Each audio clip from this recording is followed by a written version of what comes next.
नमस्कार, स्वागत है आपका। आप देख रहे हैं गुड न्यूज टुडे। आपके साथ मैं हूं रेखा और वक्त हो गया है आपके खास कार्यक्रम गुड लक टुडे का, जो आप स्टूडियो में मेरे साथ मौजूद होते हैं पंडित शैलेंद्र पांडे जी। बहुत बहुत स्वागत है पंडित जी आपका इस खास शो में।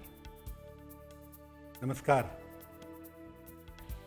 तो कार्यक्रम में आज हम बात करने वाले हैं सीढ़ियों की। जी हाँ, सीढ़ियों का वास्तु कनेक्शन किस प्रकार होता है, किस दिशा में सीढ़ियां होनी चाहिए, कहां पर नहीं होनी चाहिए, ये सब बातें पंडित जी आपको बताएंगे इससे जुड़ी हुई। लेकिन उससे पहले जान लेते हैं गुड लक मंत्र।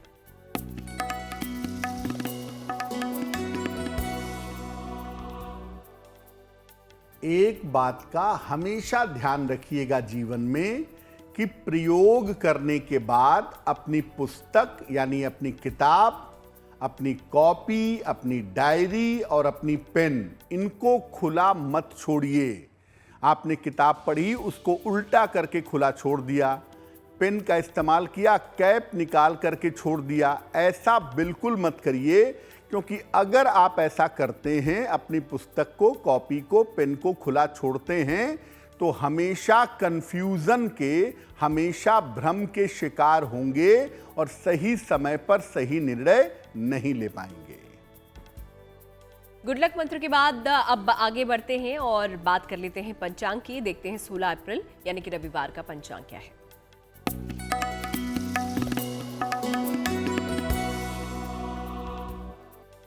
दिनांक 16 अप्रैल 2023, दिन रविवार, तिथि है वैशाख कृष्ण पक्ष की एकादशी तिथि, शाम के 6:14 तक। नक्षत्र है शतभिषा नक्षत्र। चंद्रमा कुंभ राशि में संचरण कर रहे हैं। राहु काल का समय शाम के 4:30 से लगभग 6 बजे तक। पश्चिम दिशा की तरफ यात्रा करने की मनाही है, लेकिन अगर यात्रा करना जरूरी है, मजबूरी है, तो जरा सा पान का पत्ता खाकर और भगवान का स्मरण करके यात्रा करेंगे तो मुश्किल से बचे रहेंगे। तो गुड लक टुडे में आज हम बात करने वाले हैं सीढ़ियों के वास्तुशास्त्र की। तो उसी से जुड़ा हुआ सवाल पंडित जी से यहाँ पर हम ले लेते हैं। वास्तुशास्त्र में और जीवन में हमारे सीढ़ियों का महत्व क्या होता है, कैसे होता है, ये समझने की कोशिश आइए पंडित जी से करते हैं। सीढ़ियों को वास्तुशास्त्र में एक बड़ा महत्वपूर्ण स्थान दिया गया है, और केवल वास्तुशास्त्र में ही नहीं, ज्योतिष में भी सीढ़ियों का एक बड़ा अहम रोल है, एक बड़ी महत्वपूर्ण भूमिका है। जो आपके घर की सीढ़ियां हैं, वो आपके घर की उन्नति से संबंध रखती हैं। और सीढ़ियां ऊपर भी जाती हैं, वही सीढ़ियां नीचे भी आती हैं। तो ये जीवन के उतार चढ़ाव से संबंध रखती हैं। सीढ़ियां अगर घर के बाहर बनी हुई हैं तो ये शुक्र से संबंध रखती हैं, और अगर सीढ़ियां घर के अंदर बनी हुई हैं तो ये मंगल से संबंध रखती हैं। वैसे कुल मिलाकर सीढ़ियां जिग जैग होती हैं, ऊपर नीचे होती हैं। इसीलिए इनका संबंध होता है राहु और केतु के साथ। अगर आपने अपने घर की सीढ़ियां गलत बना रखी हैं या आपके घर की सीढ़ियां गलत बनी हुई हैं, तो ये आपके जीवन में आकस्मिक समस्याएं पैदा कर देंगी। और अगर गलत सीढ़ी है तो आपके जीवन में राहु केतु एक्टिव हो जाएंगे, राहु केतु सक्रिय हो जाएंगे। जिनकी कुंडलियों में राहु और केतु की स्थिति ठीक ना हो, 90% मामलों में आप देख लीजिएगा उनके घर की सीढ़ियां सही नहीं होंगी।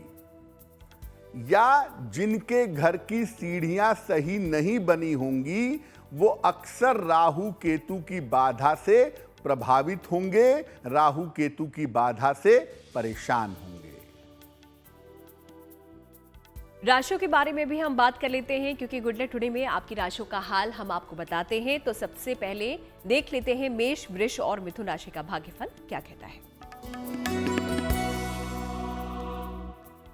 मेष राशि, धन लाभ के योग आपके लिए बने हुए हैं।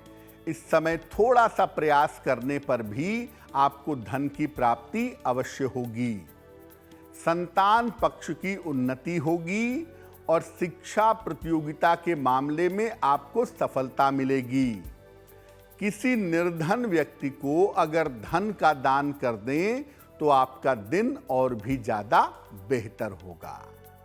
शुभ रंग होगा पीला और भाग्य का मीटर आपको नंबर दे रहा है 70%। मध्यम भाग्य आपके साथ बना हुआ है।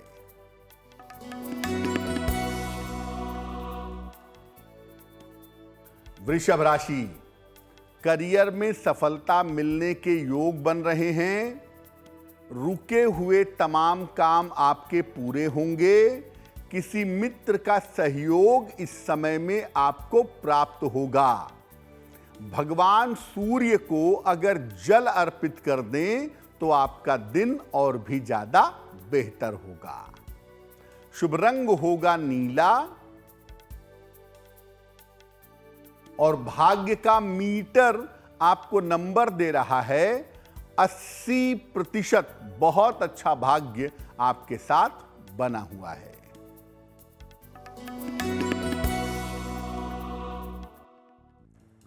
मिथुन राशि, स्वास्थ्य में आपके सुधार होगा। रुके हुए तमाम काम आपके पूरे होंगे। आकस्मिक यात्रा के योग आपके लिए बन रहे हैं। खाने पीने की वस्तु का अगर आप दान कर दें तो आपका दिन और भी ज्यादा बेहतर होगा। शुभ रंग होगा फिरोजी और भाग्य का मीटर आपको नंबर दे रहा है 75%। उत्तम भाग्य आपके साथ बना हुआ है। तो राशियों के बारे में हम बात कर ही रहे हैं और इसके साथ ही बता दें ईमेल का वक्त हो चुका है और देख लेते हैं कि पहला जो सवाल है हम किसका लेने जा रहे हैं। पंडित जी।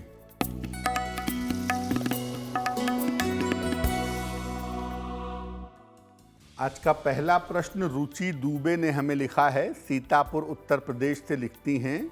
जन्म तारीख है 9 नवंबर 1986। जन्म का समय है 7:45 शाम को। जन्म स्थान है लखनऊ उत्तर प्रदेश।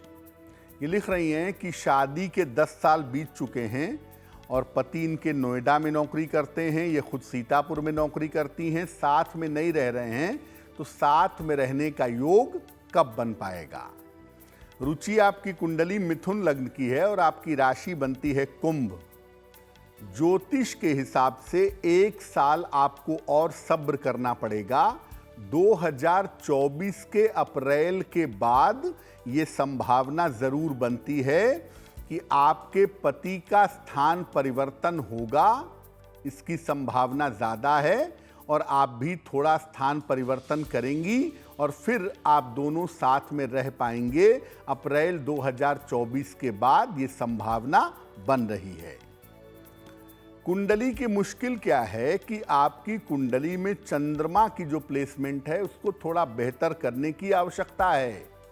रोज सुबह शाम दोनों समय 108 बार नमः शिवाय का जप करें और एक पन्ना बनवा करके जरूर पहन लें। लगभग 6-7 रत्ती का पन्ना चांदी की अंगूठी में, दाहिने हाथ की सबसे छोटी उंगली में।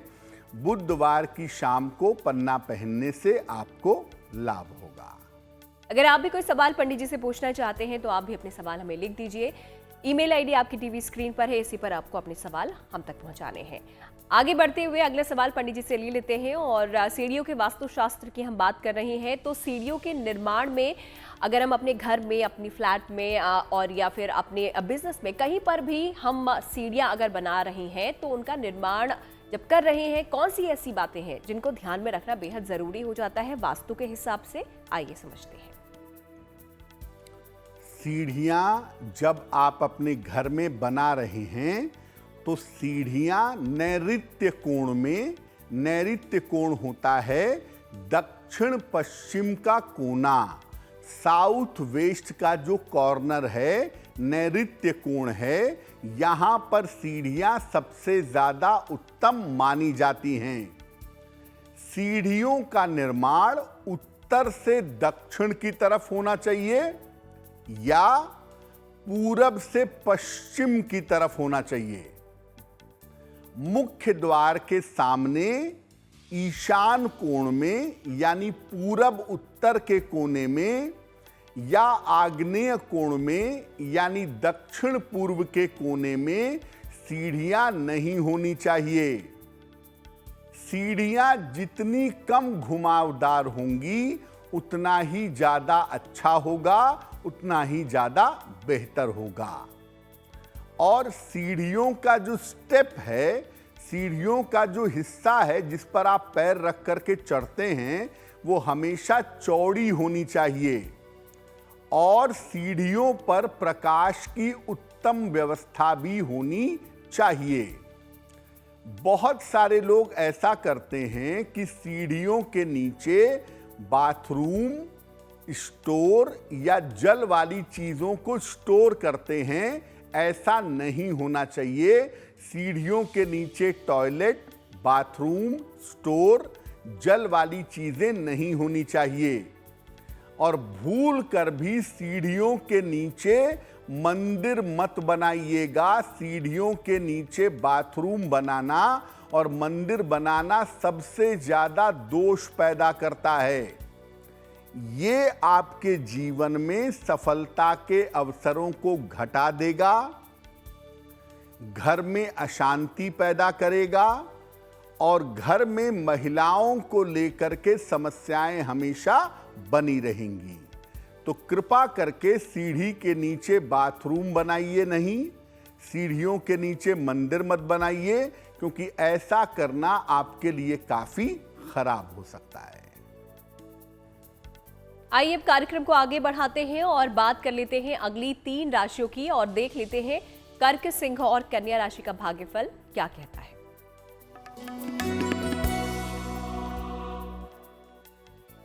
कर्क राशि, स्वास्थ्य का ध्यान बनाए रखें, मानसिक स्थिति का ध्यान रखिए, सेहत के अलावा मन का भी ध्यान रखें, परिवार में शांति रखिए।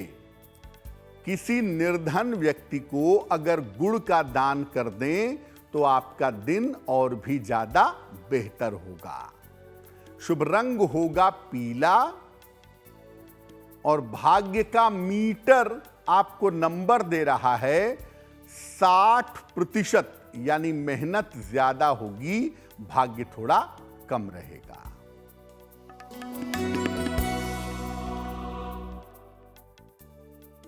सिंह राशि, विवाह आपका तय हो सकता है, व्यापार में लाभ के योग बन रहे हैं, परिवार में शुभ कार्य होने की संभावना दिख रही है। खाने पीने की वस्तु का अगर आप दान करें तो आपका दिन और भी ज्यादा बेहतर होगा। शुभ रंग होगा लाल और भाग्य का मीटर आपको नंबर दे रहा है 70%, मध्यम भाग्य आपके साथ बना हुआ है।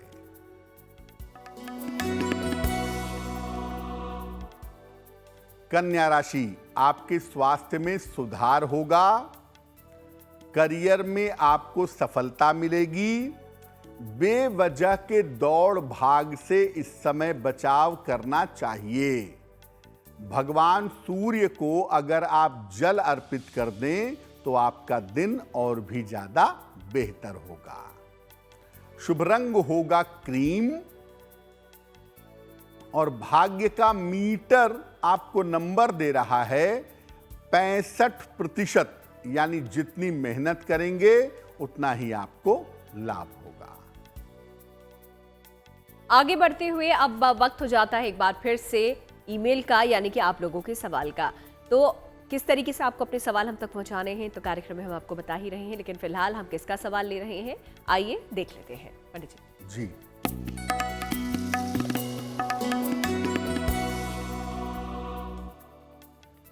अगला प्रश्न हमें ज्योति जी ने लिखा है, ज्योति सिंह जी ने। मुंबई से लिखती हैं ये। जन्म की तारीख है 31 जनवरी 1997। जन्म का समय है दोपहर के 12:20। जन्म स्थान है मलाड, मुंबई।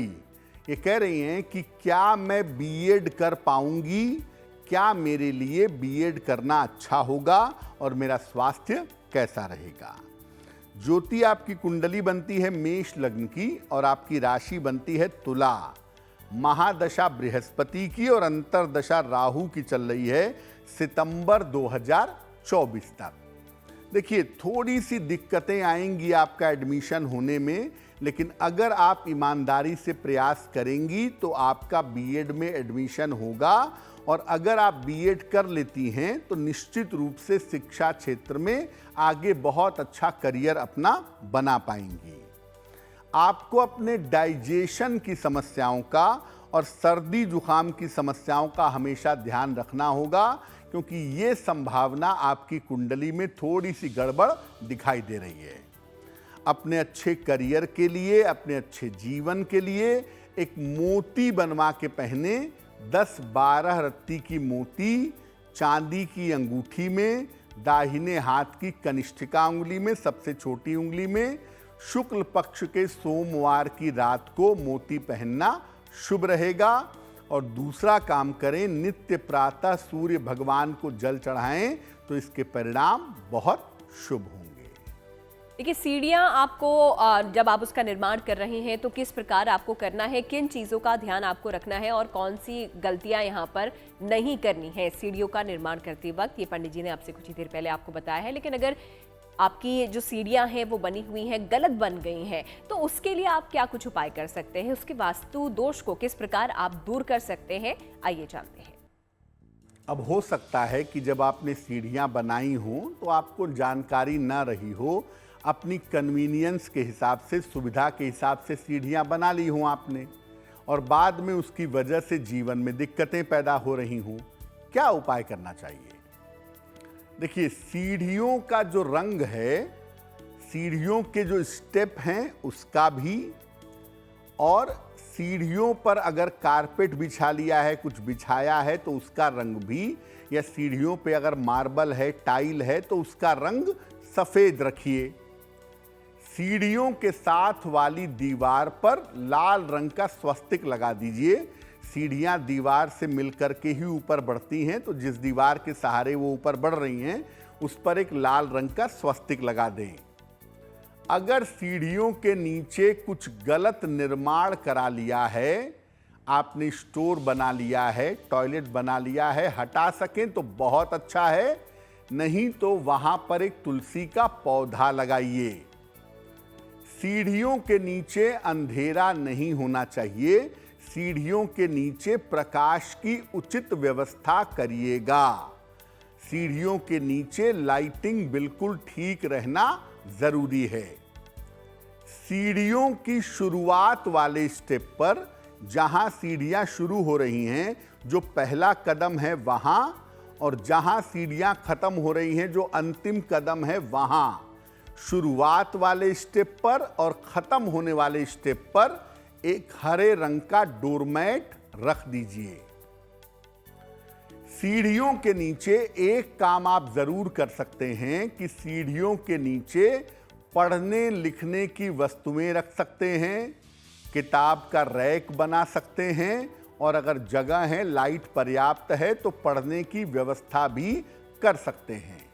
यानी सीढ़ियों के नीचे पढ़ने लिखने की वस्तुएं, पढ़ाई लिखाई कर सकते हैं, किताब रखने की व्यवस्था भी बना सकते हैं।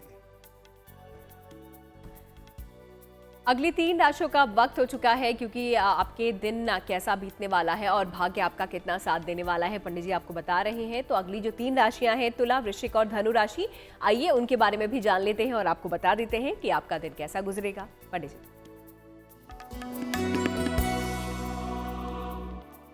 तुला राशि, शिक्षा के लिए अगर आप प्रयास कर रहे हैं, अगर आप कोशिश कर रहे हैं तो शिक्षा में सफलता मिलेगी।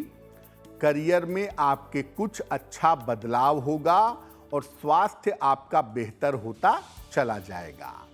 भगवान सूर्य को अगर आप जल अर्पित कर दें तो आपका दिन और भी ज्यादा बेहतर होगा।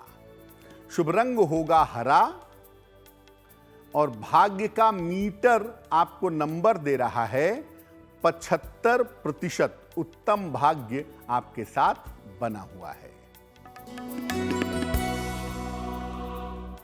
वृश्चिक राशि, स्वास्थ्य का ध्यान बनाए रखें। महत्वपूर्ण निर्णय अभी कुछ समय के लिए टाल दीजिए। वाहन सावधानी से चलाएंगे। किसी निर्धन व्यक्ति को अगर गुड़ का दान कर दें तो आपका दिन और भी ज्यादा बेहतर होगा। शुभ रंग होगा सफेद और भाग्य का मीटर आपको नंबर दे रहा है 60%, यानी मेहनत ज्यादा होगी, भाग्य थोड़ा कम रहेगा।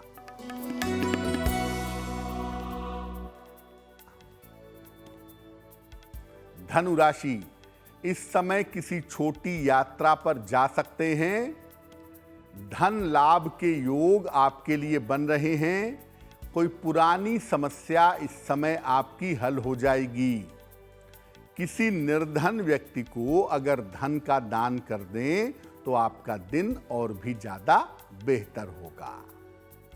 शुभ रंग होगा लाल और भाग्य का मीटर आपको नंबर दे रहा है 70%। मध्यम भाग्य आपके साथ बना हुआ है। तो कार्यक्रम में हम आप लोगों के सवालों के जवाब भी यहाँ पर पंडित जी से लेते हैं। आपकी समस्याओं का समाधान पंडित जी आपको देते हैं। तो आइए, वक्त हो जाता है अब अगले ईमेल का और देख लेते हैं अगला सवाल किसका है। पंडित जी जी,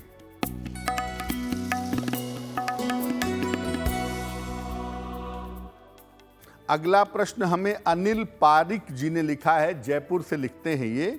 17 दिसंबर 1977 का जन्म है इनका। 3:45 प्रातः। जन्मस्थान है जयपुर, राजस्थान। ये लिख रहे हैं कि कपड़े धोने वाले साबुन का काम मैं कर रहा हूं काफ़ी समय से, लेकिन इस व्यवसाय में मुझे सफलता नहीं मिल पा रही है। क्या मुझे नौकरी की तरफ जाना चाहिए या मुझे व्यापार बदल करके कोई और व्यापार करना चाहिए? अनिल जी, कुंडली आपकी तुला लग्न की है और आपकी जो राशि बनती है वो बनती है कुंभ राशि।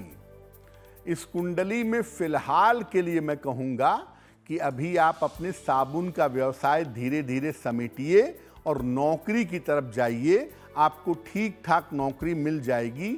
हो सकता है जयपुर के बाहर जाना पड़े, लेकिन आपको नौकरी ठीक ठाक मिल जाएगी और उसमें जीवन आपका बेहतर चल जाएगा। 2025 में अगर दोबारा कोशिश करें तो सौंदर्य प्रसाधन, कपड़े, ड्राई क्लीनिंग का काम, टूर और ट्रैवल का काम, ऐसा कोई भी काम आप करेंगे तो 2025 के अगस्त के बाद वो आपके लिए बेहतर होगा। फिलहाल आप ऐसा करें, एक पन्ना बनवा के जरूर पहन लें। 6-7 रत्ती का पन्ना चांदी की अंगूठी में, दाहिने हाथ की सबसे छोटी उंगली में। बुधवार की शाम को पन्ना पहनने से आपको लाभ होगा। और रोज सुबह सूर्य भगवान को जल चढ़ा के प्रार्थना करें तो सफलता अवश्य मिलेगी।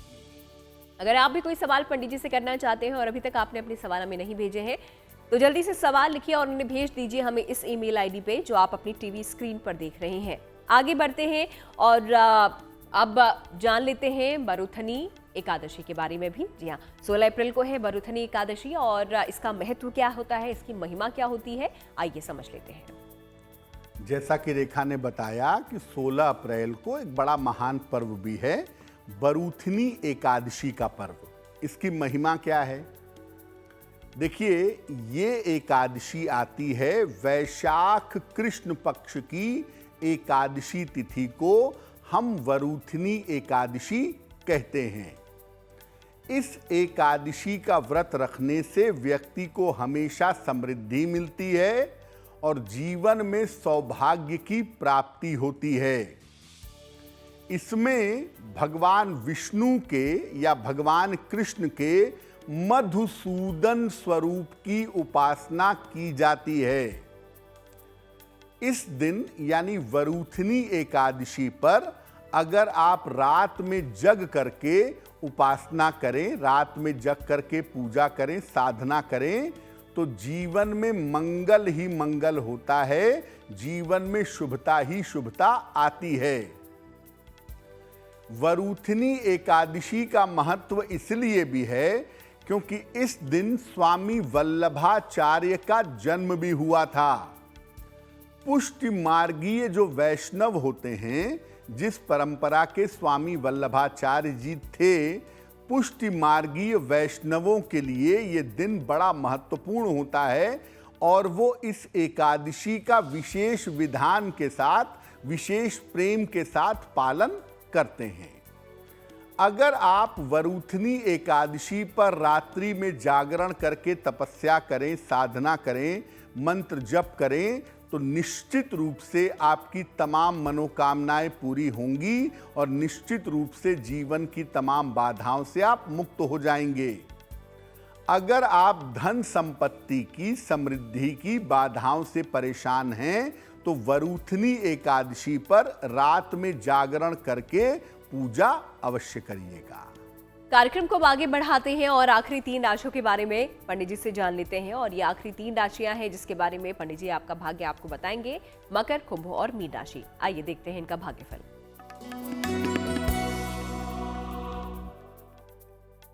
मकर राशि, धन लाभ के योग आपके लिए बन रहे हैं। रुके हुए काम आपके पूरे होंगे। उपहार का, सम्मान का आपको लाभ मिलेगा। किसी निर्धन व्यक्ति को अगर धन का दान कर दें तो आपका दिन और भी ज्यादा बेहतर होगा। शुभ रंग होगा हरा और भाग्य का मीटर आपको नंबर दे रहा है 80%। बहुत अच्छा भाग्य आपके साथ बना हुआ है।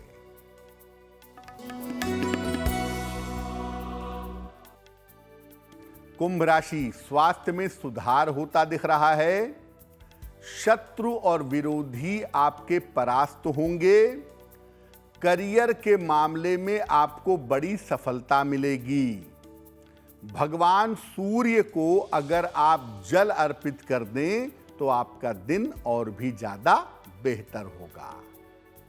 शुभ रंग होगा गुलाबी और भाग्य का मीटर आपको नंबर दे रहा है 90%। सबसे ज्यादा भाग्य आपके साथ बना हुआ है।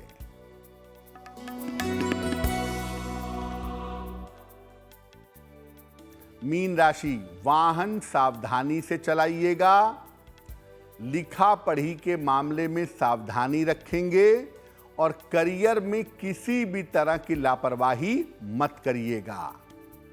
किसी निर्धन व्यक्ति को अगर गुड़ का दान कर दें तो आपके दिन की मुश्किलें बहुत हद तक हल हो जाएंगी। शुभ रंग होगा नारंगी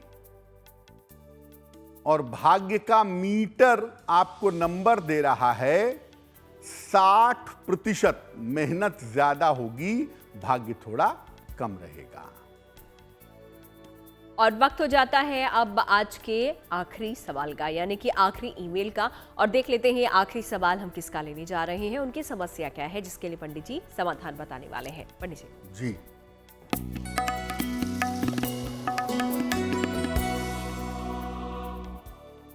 आज का अंतिम प्रश्न एक पिताजी ने लिखा है, जम्मू कश्मीर से लिखते हैं। अपने पुत्र नितिन के बारे में जानना चाहते हैं। नितिन की जन्म तारीख है 19 नवंबर 1984, 6:15 शाम को, उधमपुर, जम्मू कश्मीर। ये लिख रहे हैं कि पत्नी के साथ वैवाहिक मुकदमा इनके बेटे का चल रहा है, कोर्ट केस चल रहा है। कब तक मामला सुलझेगा और बेटे के दूसरे विवाह की क्या संभावना है? देखिए, आपके पुत्र नितिन की कुंडली बनती है वृषभ लग्न की और इनकी राशि बनती है कन्या। महादशा बृहस्पति की और अंतरदशा शुक्र की चल रही है। तो जो पत्नी के साथ कोर्ट कचहरी हो रही है वो शादी तो खैर चलेगी नहीं, उसमें डिवोर्स होगा, उसमें आपको अपनी तरफ से कुछ पैसा भी देना पड़ेगा, लेकिन इसी साल के अंत में वो मामला आपके पक्ष में हल हो जाएगा। सुलह समझौते से बात बन जाएगी। दूसरा विवाह इनका अगले साल के जून के बाद होगा, जून 2024 से लेके, और दिसंबर 2024 के बीच में विवाह होने की संभावना बनती है।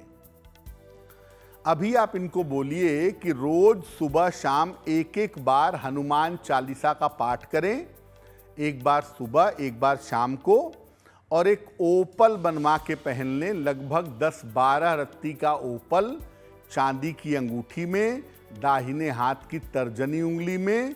शुक्रवार की शाम को ओपल पहनने से और हनुमान चालीसा नियमित रूप से पढ़ने से इनको निश्चित रूप से लाभ होगा। एकादशी की महिमा के बारे में पंडित जी से यहाँ पर हमने समझा, लेकिन पंडित जी आपसे ये भी जानना चाहूंगी कि वरुथनी एकादशी पर जो हम पूजा अर्चना करते हैं उससे हमें किस तरह का लाभ यहाँ पर होता है? बिल्कुल, वैसे तो हर एकादशी अपने आप में मूल्यवान है, अच्छी है, शुभ है, लेकिन वरुथनी एकादशी पर जब आप भगवान के मधुसूदन स्वरूप की पूजा करते हैं तो जीवन में प्रॉस्पेरिटी आती है, जीवन में संपन्नता आती है। यानी अगर आप धन को लेके, संपत्ति को लेके, कर्जों को लेकर के परेशान हैं तो वरुथनी एकादशी पर भगवान के मधुसूदन स्वरूप की पूजा करें। खासतौर से मध्यरात्रि के समय उनकी पूजा करके अगर आप प्रार्थना करें तो निश्चित रूप से आपको लाभ होगा। वरुथनी एकादशी पर सबसे बढ़िया होगा कि मधुराष्टक का पाठ किया जाए, क्योंकि स्वामी वल्लभाचार्य ने ही मधुराष्टक की रचना की थी और स्वामी वल्लभाचार्य की जन्म जयंती भी है वरुथनी एकादशी। इसलिए अगर इस दिन मधुराष्टक का पाठ किया जाए, भगवान की उपासना किया जाए तो इसके परिणाम बहुत शुभ होंगे। बात कर लेते हैं जन्मदिन की और देखते हैं कि 16 अप्रैल को जिन लोगों का जन्मदिन आता है उनके लिए आने वाला साल कैसा रहेगा। पंडित जी,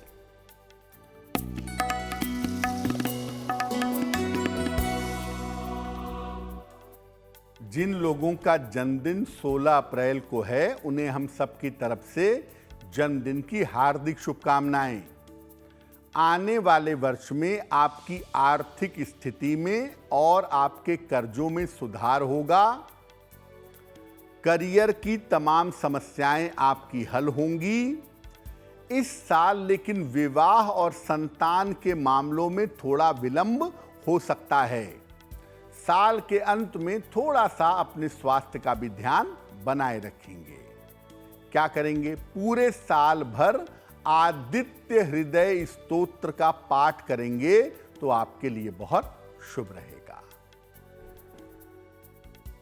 और वक्त हो जाता है जिज्ञासा दूर करने का, और सवाल आज का मेरा ये है कि पंडित जी, सीढ़ियाँ जो हम घर में इस्तेमाल करते हैं, लकड़ी की या फिर एल्यूमिनियम की, किसी भी तरह की कोई सीढ़ी होती है, तो उसको लिटाकर रखना क्या अशुभ होता है?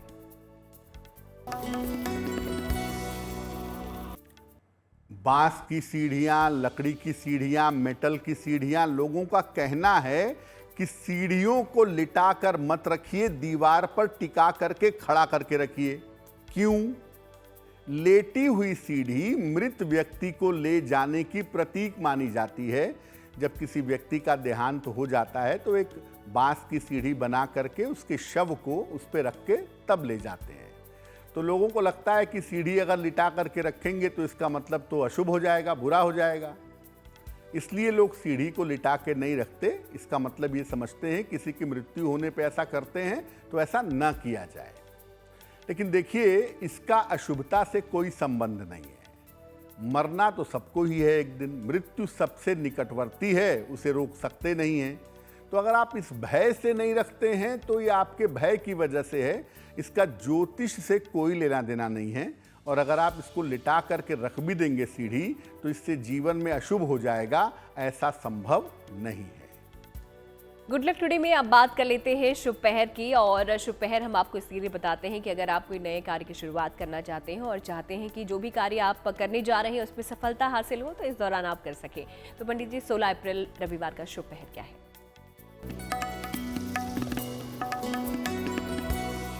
शुभ पहर की बात करते हैं। 16 अप्रैल रविवार, शुभ पहर का समय है शाम को 7:30 बजे से रात के 9 बजे तक। इस समय में घर में सुगंधित धूप बत्ती जला करके प्रार्थना करें। घर की जो निगेटिविटी है, घर की जो नकारात्मकता है, वो निश्चित रूप से दूर होगी। लेकिन करेंगे शुभ पहर में ही। समय फिर से नोट कर लें, 16 अप्रैल रविवार शाम को 7:30 से रात के 9 बजे के बीच में। और चलिए वक्त हो जाता है गुड लक राशि के बारे में जानने का, और देख लेते हैं आज कौन सी राशि के बारे में पंडित जी कुछ खास जानकारी हमें देने वाले हैं। पंडित जी,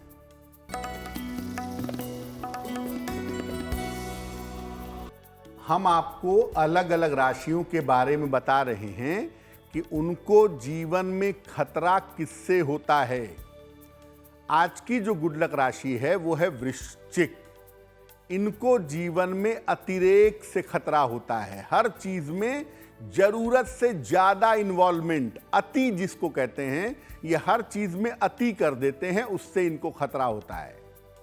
नशे की आदत और बदला लेने की आदत से इनको हमेशा बचना चाहिए, और भगवान शिव की अगर ये उपासना करेंगे तो निश्चित रूप से इनकी रक्षा होगी। कार्यक्रम के आखिरी पड़ाव में हम आ चुके हैं, और इस आखिरी पड़ाव में हम पंडित जी से जानते हैं महा उपाय, ताकि आप भी उसका लाभ उठा पाएं। तो देख लेते हैं आज का महा उपाय क्या है और किस तरीके से आप भी इससे फायदा पा सकते हैं। पंडित जी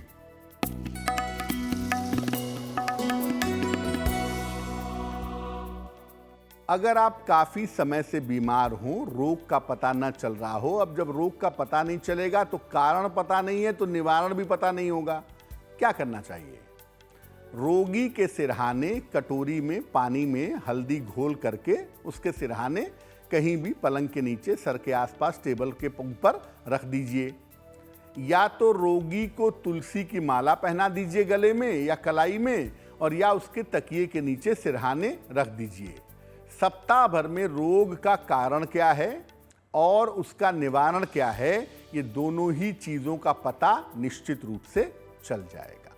तो इस उपाय के लिए पंडित जी आपका बहुत बहुत शुक्रिया, और साथ ही साथ सीढ़ियों के वास्तु कनेक्शन के बारे में जानकारी हमारे दर्शकों को देने के लिए भी आपका शुक्रिया। धन्यवाद। तो गुड लक टुडे में आज के लिए फिलहाल इतना ही। हमें आप दीजिए इजाजत, फिर होगी आपसे मुलाकात। अच्छी खबरों के लिए देखते रहिए GNT।